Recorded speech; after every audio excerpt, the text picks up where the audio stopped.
Hi, everyone. Thank you for joining our third and final community meeting on the De La Cruz Coleman Avenue Bikeway Planning Study. My name's Carol Chariot, and I'm the Principal Transportation Planner with the city. Next slide. Once again, my name's Carol Chariot, and I am managing this project. I have others within the city also assisting. We have Michael Liu, our Assistant Public Works Director, Steve Chan, our Transportation Manager, Ralph Garcia, our Senior Civil, and then we have folks from Kimley Horn, who's actually assisting us with the plan, which includes Adam and Naomi. Next slide. So what are we going to be talking about tonight? Well, first we'll go over the project schedule and the goals of the project. Then we'll talk a little bit about existing conditions and what the corridor looks like today. We also want to update you on all the outreach efforts that we've done since the beginning of the project. The big thing is going over the design concepts and alternatives and any tweaks that we may have done based on what we heard from the community and our Bike and Ped Advisory Committee. Then we'll dive into questions that we heard from the last community meeting. We also met with some of our commissions, and so we heard some of the same questions over and over. So we kind of wanted to address some of those frequently asked questions. We'll go over the results of the parking analysis in case you couldn't join the previous community meeting. And then we will get into next steps and then how you can stay involved. Next slide.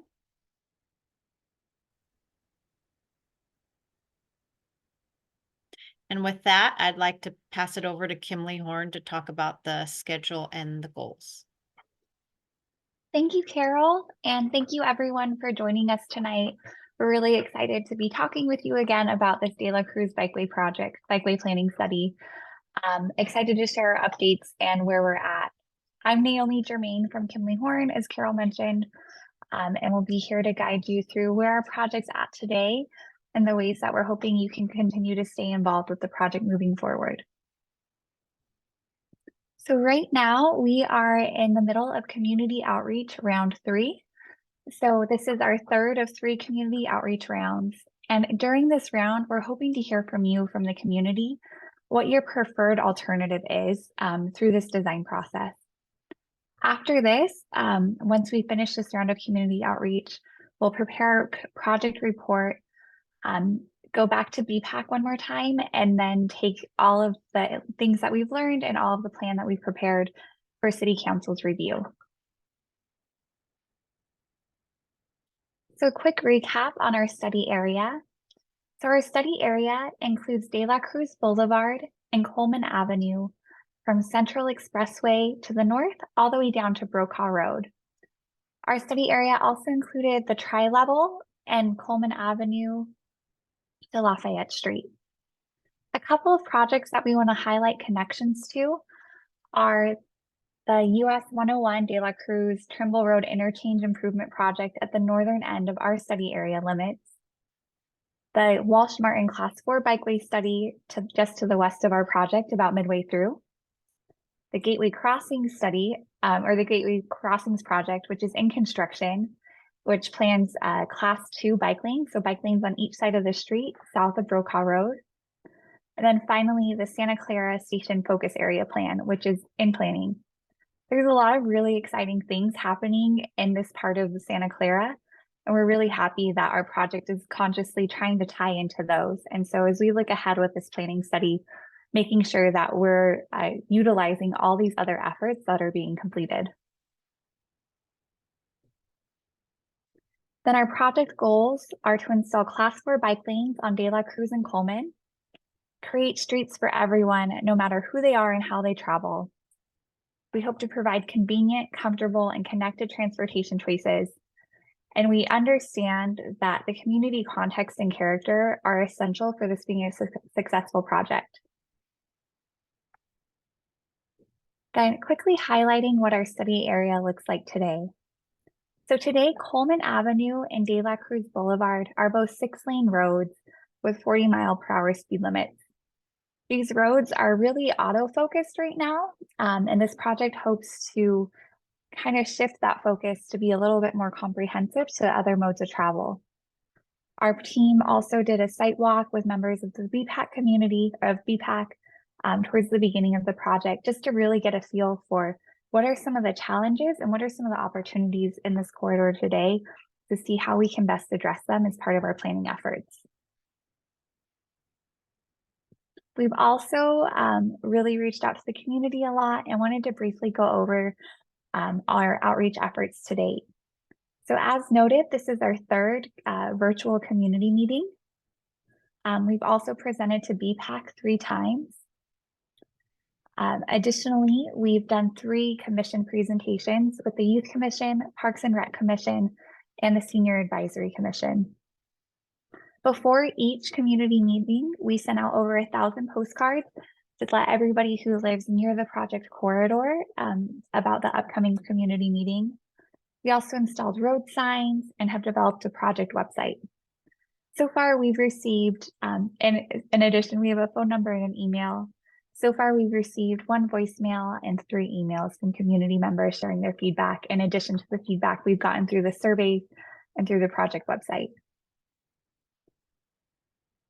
So with that, we're going to dive right back into the fun part of things, or the really fun part, our concepts. For anyone who was with us at our last meeting, our concepts are largely the same. There are a couple of adjustments that we'll highlight at the end of this section that we did make to the concepts, but for now, we're going to walk you through what they are. So our project is proposing 2 concept alternatives. We have concept A and concept B. We'll start with concept A. So this includes class 4 cycle tracks, so protected bike lanes on each side of De La Cruz between Central and Reed, and then a 2-way cycle track on the east side of Coleman Avenue between Reed Street and Brokaw Road.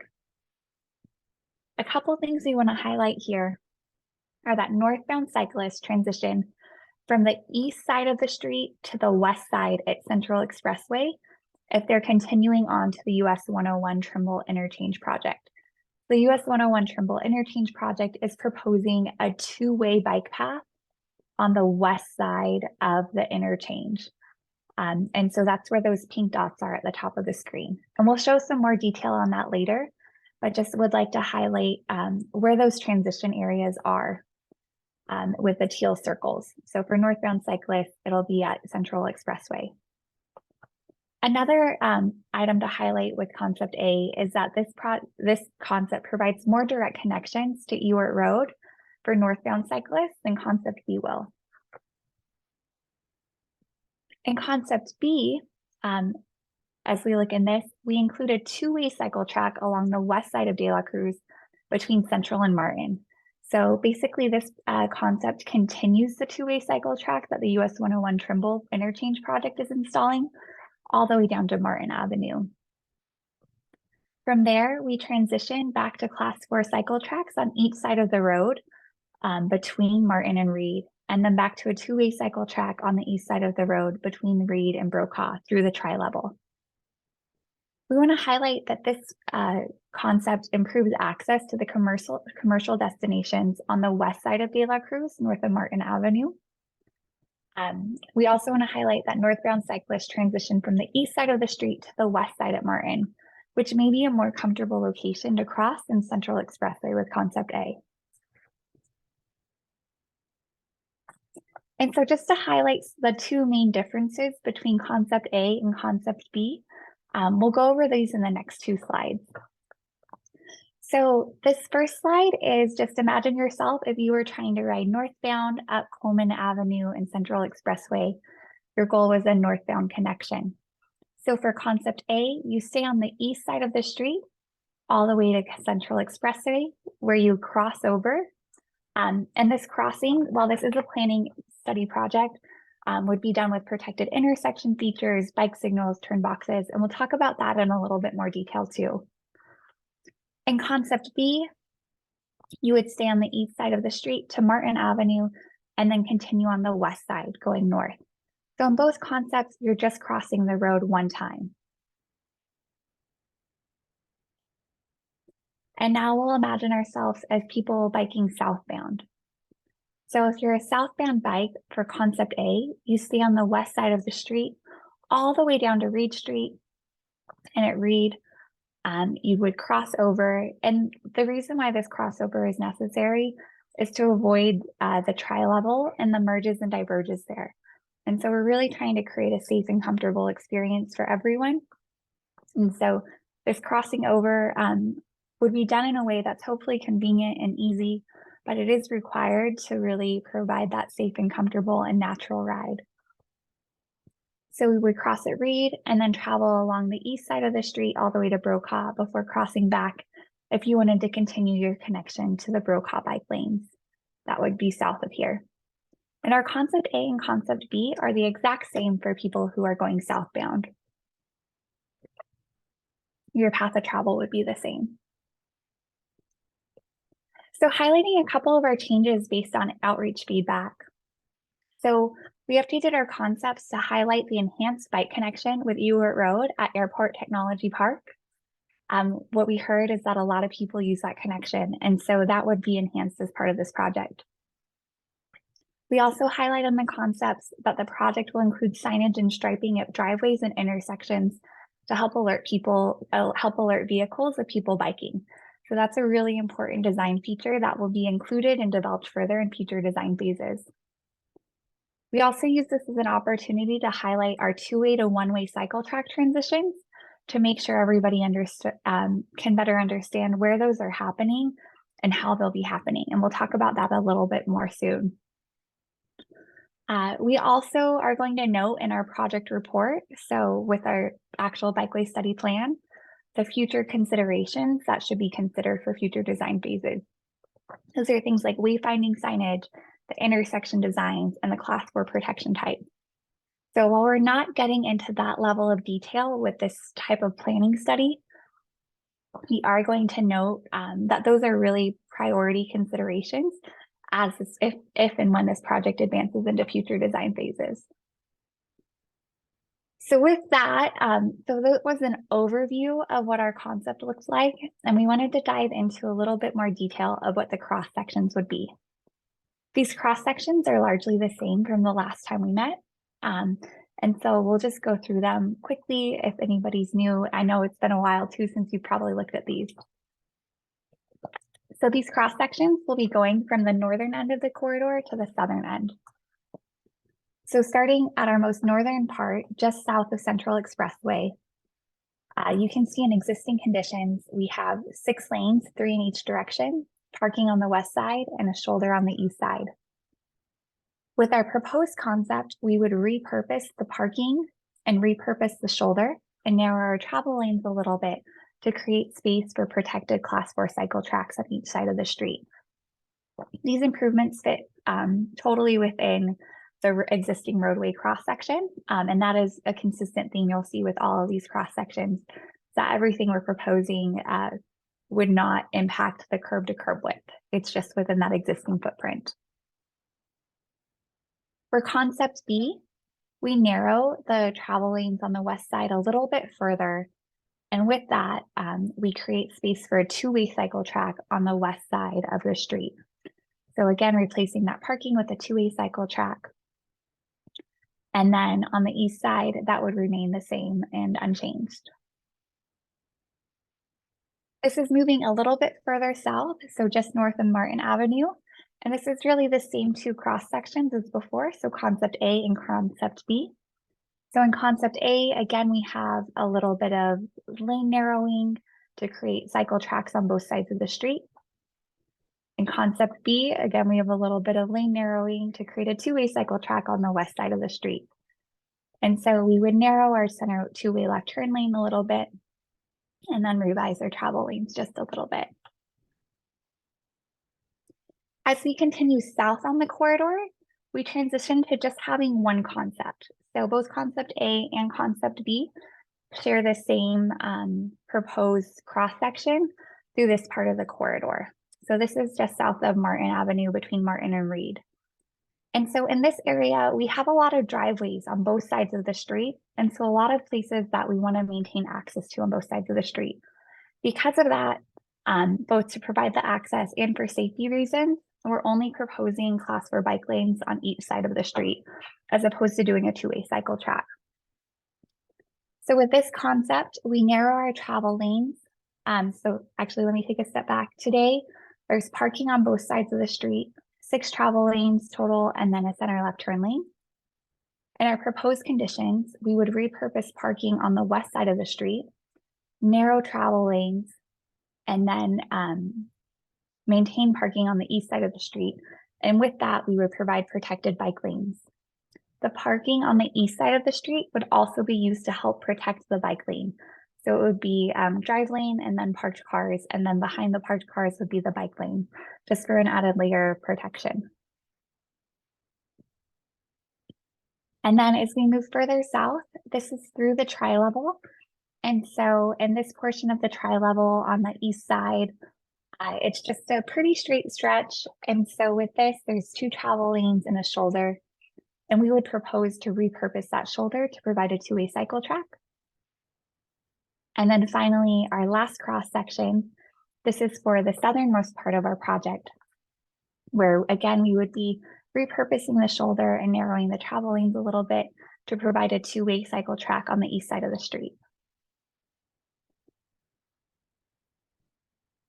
And so with that, let's talk about the results we heard from our second survey and some of the questions that we heard.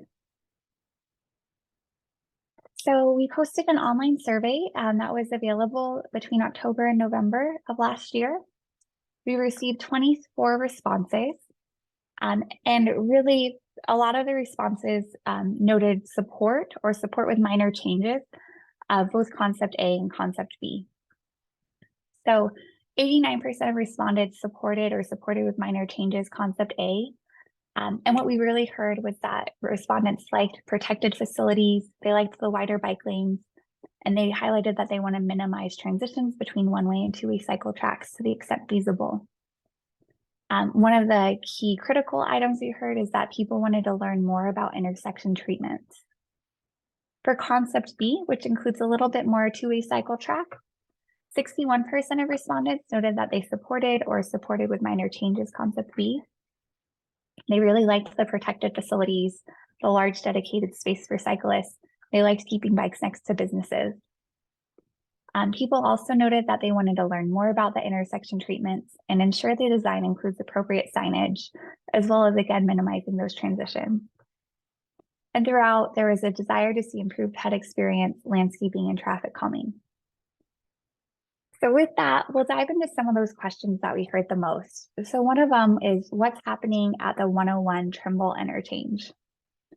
So the US 101 De La Cruz Boulevard Trimble Road Interchange Improvements Project is a mouthful, and it's also in construction. So this project is estimated to be complete in summer 2025. This project will connect to the Guadalupe River Trail with a Class 1 shared use path. So you can see this kind of high-level map that illustrates the Guadalupe River Trail, and then the green on the western side of the page illustrates the proposed Class 1 bike and ped path. And then if you'd like to find out more information, you can visit the VPA website. So how this project will tie into De La Cruz is roughly illustrated in this exhibit. So this is just a high-level sketch to try and show what the proposed improvements are as part of the VTA project. So you can see here that the VTA project includes a two-way shared use path on the west side of De La Cruz, north of Central. Then the project proposes protected intersection features to help facilitate bike crossings and connections. So you can see here, there's a two-way bike crossing across Central, which continues around this corner with a protected corner. Here, there's a two-way bike crossing with a connection to Ewart Road. And what this means is today, if you were a northbound bike or with our proposed project, if we went with concept A, if you were a northbound bike, you would get here and then you would cross the street to continue north. So that's how this project is currently designed. For concept B, if we had a two-way cycle track on the west side of the street, we would just continue this two-way cycle track down a little bit further. And then again, just use this protected corner to connect into the shared use path. And so related to that, so the intersection that we just showed you that's part of the VTA project is has some similar features to what may be proposed as part of this project in the future. And so we wanted to chat a little bit about what our proposed intersection treatments would be. So as noted, this is a planning level project. Intersection design and other project details will be developed during future design phases, but we know high level what we want our intersections to look like. So these intersection features and treatments can include things like protected intersection features. And so those are concrete corners. You can see a really great example of that in this picture from San Luis Obispo. So protected intersection features are concrete corners where when you're biking, you're set back from traffic and are protected for more of your movement. They might also include bike turn boxes. So those are boxes where if you're biking, you can wait out of the way until you have an opportunity to cross the street with the green. So you can see an example of that up at the top of the page. And so this bike came straight through to the bike box, and then they're waiting until the opposite street gets a green for them to go cross the street. Or also bike signals are another treatment option for providing bike connections within an intersection. And so bike signals use timing to separate bike and vehicle movements as opposed to more physical features. And so, yeah, so we wanted to also highlight this example in Oakland. So you can see here, this is pretty similar to what would be proposed along De La Cruz, very similar treatments. So you can see and really close to Santa Clara. So we have a two-way bike path on the bottom of the page. And so people who are biking and wanted to turn left to access the cross street, what they would do is they would just bike up along the bike path, wait in that two-way left turn cue box, and then when they got a green, they could cross the street. Same for people biking south on the page. If they wanted to enter that two-way cycle track, they could bike southbound along the page, hop into that two-way left turn cue box, and then hang out there. They're outside of the path of traffic. There would be no right turn on red here, so they're protected and a little bit tucked away from vehicles who are going through. And then once vehicles get a green, those bikes also get a green to cross the street. These can be done in a way that's safe, comfortable, and natural feeling. And then here's one more example from MassDOT that illustrates it pretty clearly. So again, we can see that going into or out of a two-way cycle track can be a smooth move when we use features like protected corners. That way people biking feel a little bit more safer and protected, or bike signals or striping or bike boxes. So we have a lot of tools in our toolbox to make this a more comfortable and safe and convenient move. Another question that we heard a lot is anything feasible through the tri-level? And so as noted previously, overall bike facilities implemented in the tri-level would be uncomfortable and extremely difficult to construct. As part of this planning study, we're only looking at solutions that are more geared towards near-term implementation. And so solutions that resulted in lane reductions or extensive infrastructure improvements like rebuilding bridges or building new bridges or anything really major like that were not considered as part of the study. The city has noted and has taken all this feedback, and they may consider this for part of a future study. But at this point in time, we were unable to incorporate those types of improvements or add bike facilities to the tri-level. We also want to highlight that part of the reason why is we don't want to propose partial bike facilities through the tri-level. Due to the high vehicle speeds and volumes and the limited sight distance, we don't feel like it's safe to provide facilities that just stop partway through the tri-level. It would be an unfortunate situation to have someone who was maybe new to riding or not super familiar with the area, they're following along this great protected bike lane, and then it just stops in a scarier or dangerous situation where there's a lot of merge movement because there is not enough space on the tri-level to provide protected bike lanes throughout. So because of that, this project is not proposing any partial facilities through the tri-level either, beyond what we're proposing on the east leg. So we are still really improving that north-south connection, and the city is taking this into account for future studies that are able to go a little bit more in depth and look at more extensive improvement opportunities. We also looked at parking along the corridor. So we looked at parking under existing conditions. So what's the parking occupancy today, as well as the parking occupancy with the project. There's a lot of numbers on this screen, but to kind of summarize, both alternatives A and B have the same parking impact. So there's no change between the parking alternatives. And we'd also like to highlight that there's still a lot of capacity on the corridor for parking. So today, the parking is pretty underutilized. You can see during the highest average hour of parking along the corridor was only about 33% utilized. With our project, because of the reduction in the number of parking spaces, we expect that to go up to about 51%. The changes that might happen is with the reduction of some parking on De La Cruz, we expect some people to use the side streets to park a little bit more often, but we do expect there to still be more than enough parking for everyone along the corridor. And then finally, our next steps. So our next steps is we'll be continuing our community engagement. And then as part of that, we'll be reviewing your feedback that we get from our survey. So we can't wait to hear from you. Based on this, we'll identify the preferred alternative based on your feedback and our further analysis. We'll post the draft final plan for public review, have our VPAC meeting number 4, and then present for City Council consideration and adoption. So more ways to stay involved. Again, we have our project website. You can always send us an email, leave us a voice message, and you are attending the upcoming virtual community meeting. So thank you for being here. Finally, we have our community survey. So you can access that from the project website or by using this QR code. And this QR code will be, and the survey will be open through February 25th, 2024. With that, we'd like to open it up to a question and answer session. And thank you all so much for being here tonight.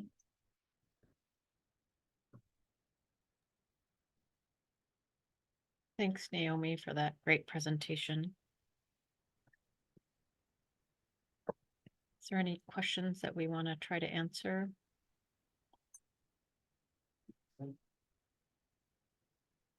I see a few questions in the chat. Can start going through. So the first question from Jordan: what factors led to the De La Cruz interchange project to choose a two-way cycle track? I can start, and maybe Naomi or Adam can add to it. But one of the main things why we really were considering a two-way cycle track, and Naomi, if you could go back to that slide for the US 101 Trimble project. Yeah, so this was a big reason, this US 101 Trimble interchange project, which we had, discovered that they were proposing a two-way class 1 on the west side of De La Cruz. And so we felt that this would be a great opportunity to be able to actually extend, as one of the options, extend the two-way cycle track on the west side and continue it. While it wouldn't be a class 1, we did want to offer the class 4. I don't know if there's anything else, Naomi or Adam, you wanted to add to that. And yeah, I guess the question may have been about the VTA project in terms of why the interchange project chose the two-way cycle track. Yeah, I don't, it's VTA's project as the lead. I'm So sorry, I thought it was us. yeah, no worries. That's still good explanation. I believe it has to do with the ramp geometry and basically trying to avoid that free quick ramp from Central Expressway that they owe Cruz to get on the highway right there. So this is kind of the safest, best way to avoid ramp conflicts for bikes to cross the interchange there. So I think that's what motivated that. But it's VTA's product, so we don't have all the backstory there. Thank you. Thanks, Adam. Our next question, can there be a connection to Ewart Road at Martin that would make it easier for both options? So let me go back to our concept slide. That'd be great.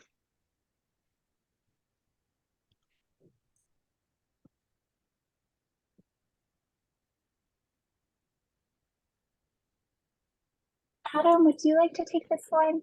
I can also. Yeah, and so there is, as the commenter notes correctly, Ewart Road doesn't quite get all the way to Martin. Ewart ties into the airport's offsite parking lot that's there, and so there is the Memorial Park area that's right at the corner of Martin de la Cruz. So we did not look into trying to create a new facility through there. So it's certainly an interesting question that we can take back and look at further. But just the right of way, I believe, is not available for us to make that connection. But Carol, feel free to jump in with anything. No, I agree with you on that one. Yeah. But it is definitely something we can try to take a look at. Thank you. Our next question from Jordan. Why are we proposing a 12-foot outside driving lane in concept A instead of 11 feet and increasing the bike lane size by another foot on each side? So I'll pull up that cross section. So our proposed drive lane widths take into account the type of corridor that this is. This corridor is a really important connection within the city's roadway network. It serves a lot of trucks, and we have some heavy vehicle volumes on here. And so because of those truck widths, and because we also want to be considerate to the safety and the effects, we are proposing a 12-foot travel lane when it is feasible to make it a little bit easier, especially next to a curb. We're also proposing a 7-foot bike lane already in this section, which is the preferred width within the city's separated bike lane design guide and Caltrans as well, and allows for enough space typically for people to pass each other if needed, if you're biking. Carol, anything else to add there? No, I was going to say the same thing. We do see a lot of heavy vehicles along this roadway. So a lot of the designs, I see, Jordan, you have another question related to the inside lanes being why not use 10.5 feet? Once again, the same reason why we're sticking to 12 feet on the lanes next to the curb is just because of the heavy vehicles there. We want to make sure, and we want to make sure that they have enough space and that they don't crouch into the next lane. Thank you.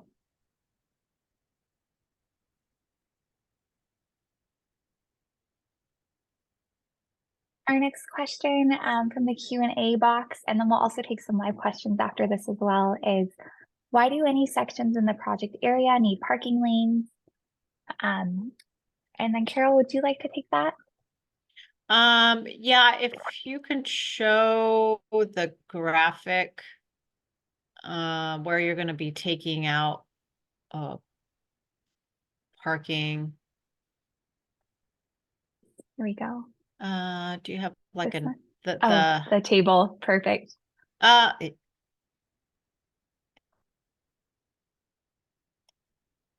Yeah, so we really did a parking inventory to see how much parking was available and how people were actually using this. corridor. It's partly industrial, but the middle section from, I believe, like Martin through Reed has a lot of a little bit more commercial than industrial uses.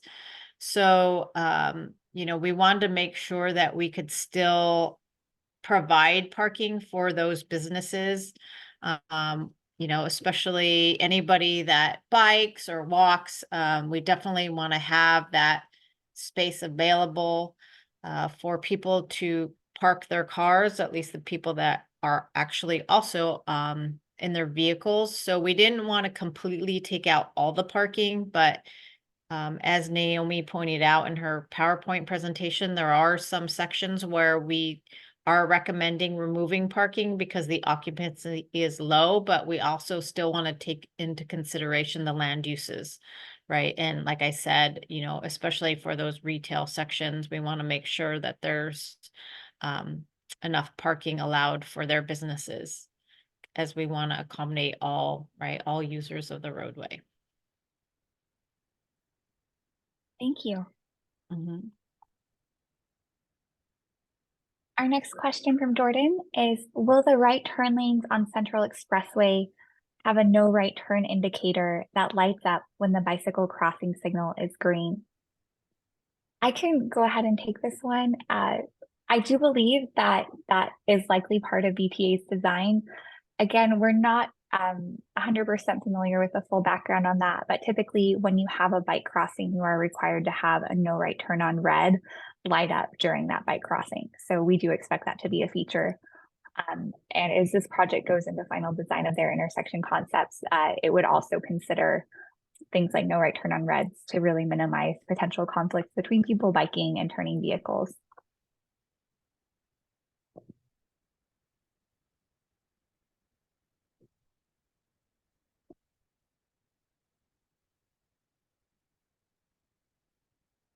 I think the next one's a comment, if you just want to read that one. Yes. Since cyclists need to take an extra detour crossing between the one-way and two-way cycle tracks because of the tri-level, which exists only to grant conveniences to automobiles, I hope that you will take steps to balance the inconveniences. Primarily, I think bicyclists should receive extremely high priority for the signals at those crossings. Cyclists shouldn't be forced to wait extra minutes due to the tri-level crossings. Drivers can wait.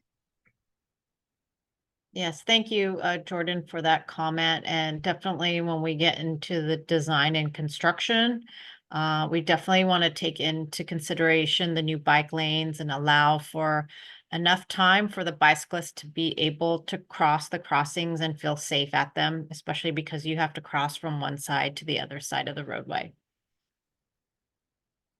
Thank you. Thomas noted at the earlier public meetings, was it mentioned that the VTA US 101 Trimble project would have a two-way cycle track on the west side? If not, I suspect that support of concept A would have been less. And then just to clarify, we had mentioned it in passing, and it was illustrated on our graphics at our previous presentations, but I don't think we presented on that clearly enough. And so we took steps this presentation to really try and clarify what was happening as part of that project, to make it clearer how we're tying into both the US 101 Trimble project and the rest of the project area. Do you have anything else, Carol? Nope. Thank you.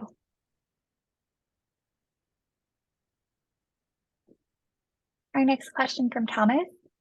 Will there be public meetings to present plans and options for the intersection treatments in the future so that the public can make comments on them? Thomas, yes, I would say definitely, especially because this is just the planning phase and it's so high level. So when we actually get into the design of it and trying to determine what type of intersection treatments or even the type of barriers that we would use as part of the project, we definitely would like to reach out to the community and also meet with our bike and ped advisory committee as well to get their feedback.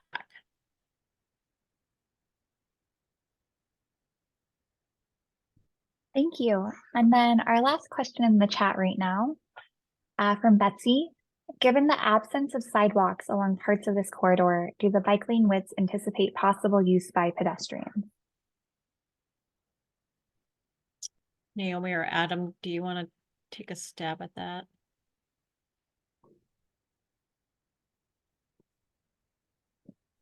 Yeah, the intention would not be to have pedestrians in the bicycle lane. I believe there are sidewalks everywhere. There are, fronting uses. I know there are some gaps on the west side, north of Martin, but south of Martin, I believe there's sidewalks. I think just about everywhere. I guess there are a couple gaps south of Martin, but yeah, the bike lanes would be designed to accommodate cyclists. And pedestrians aren't really allowed to use the bike lanes. So that would really have to be a separate project to provide pedestrian accommodations. Yes, and I will add, this has mainly just been a bike planning study. It's not a complete street study as our Pruned Avenue project. So that one also looked at, sidewalks and bicyclists designs. So this one is mainly focusing on our bike lanes. But as Adam said, we would definitely need to have a different study to analyze sidewalks, especially where, we may be missing some. And definitely as land uses redevelop in this area too, we would be requiring the developers to be putting in any missing sidewalks. But definitely the bike lanes would be solely used by the bicyclists. Thank you. Our next question from Jordan. If there are certain minimum lane widths needed due to trucks and traffic that runs adjacent to trucks, then why do the lane widths differ between concept A and concept B? Take section 1 as an example. Wouldn't the outside lanes always need to be 12 feet and the inside lanes always need to be 11 feet? So with travel lanes, typical or as similarly to bike lanes, we have our absolute bare minimum widths and then we have our preferred widths. And so in this corridor, because of the truck volumes, the preferred outside lane width next to a curb is 12 feet.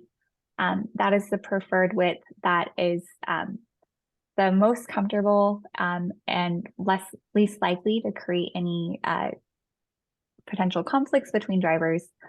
So the 12 feet is preferred. That said, when we are in a constrained situation and dealing with different opposing things, we can go down to our absolute minimum width. And so in concept B, where you see, let me go to section 2, concept B here, you can see that we're going down to more of our minimum widths. And so with this, we maintain an 11-foot outside lane and 10.5 inside drive lanes. And so with this, this may cause just a little bit more slowing and friction between vehicles on De La Cruz, which can be a benefit to some people as well. But when we have the space available and we're meeting all of our other preferred widths, we would prefer to have that outside lane be 12 feet. Adam or Carol, would you like to add on to that at all? Nothing else to add. Adam, was there anything else? No. Thanks, Naomi. Thank you. Our next question from Betsy. Did parking studies count how many spaces were occupied by larger trucks? And has there been any consideration to where they will go? I saw quite a few when I went that way. So I'll answer the first part of that. Our parking study did not specify which types of vehicles were parked along the corridor. It was more general parking occupancy. And then Carol, I'll let you respond, or Adam respond to this part B of that question. Yeah, I think in terms of where they will go, my guess is that they will go on the side streets. And I think as Naomi pointed out on her PowerPoint slide, there was still ample parking on the side streets. So my guess is, yeah, they would either park possibly, I don't know if these trucks are associated with any of the land uses along the corridor, which then, or, you know, are they just parked there overnight because they don't have anywhere else to park? And most likely they would go on the side streets, which a lot of the side streets are still considered industrial as well. So my guess is they would go on the side streets if they're not going to park like within a property. And I recall we've heard anecdotally that some folks believe that the trucks are not associated with the adjacent land uses. It's just a convenient place for them to park. We haven't actually verified that, but that's sort of the anecdotal story. So in all likelihood, then they might not relocate immediately nearby, but wherever the next most convenient spot for them is. Mm-hmm.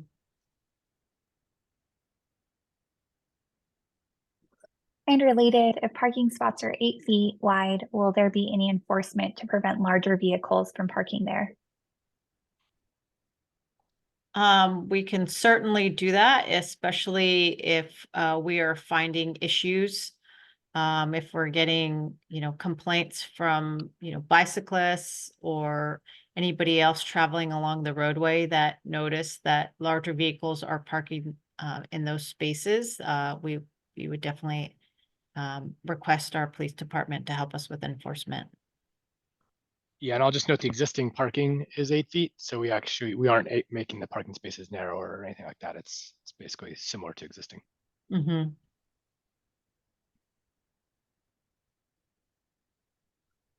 And from Diane, same answer for Martin and Walsh on sidewalks. A future study? Should that have been the same study since the road width is fixed? So there is, yeah, I think for Martin and Walsh, Diane, because that's a separate bike planning study. That one also was just solely focused on adding in the bike lanes and not being able to look at complete streets related to the sidewalk. So definitely have to be another study, a separate study.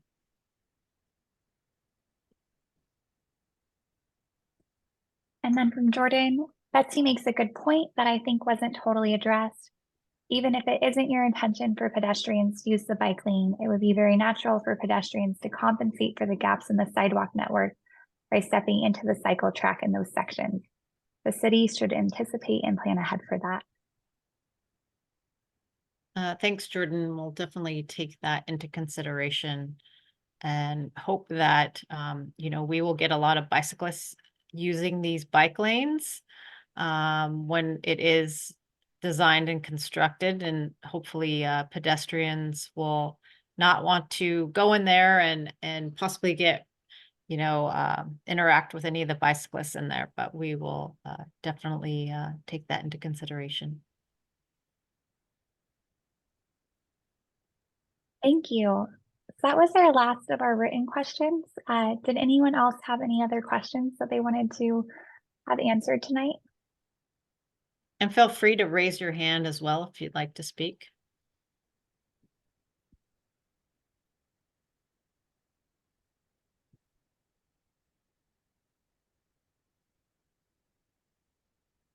No, I don't see anything else, Naomi.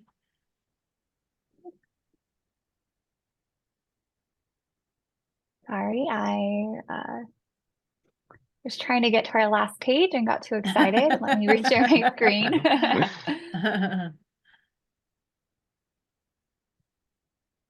All right.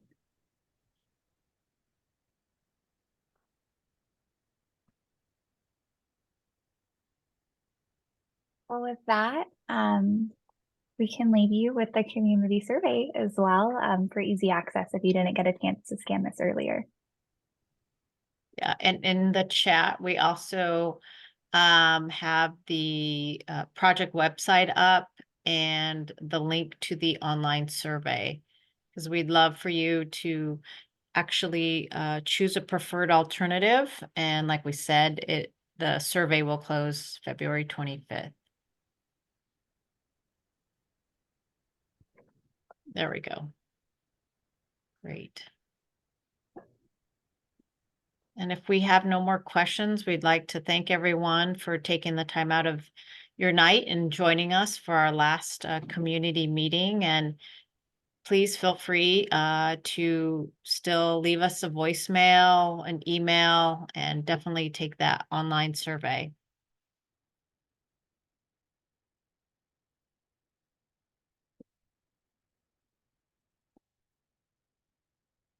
And I think with that, I think we can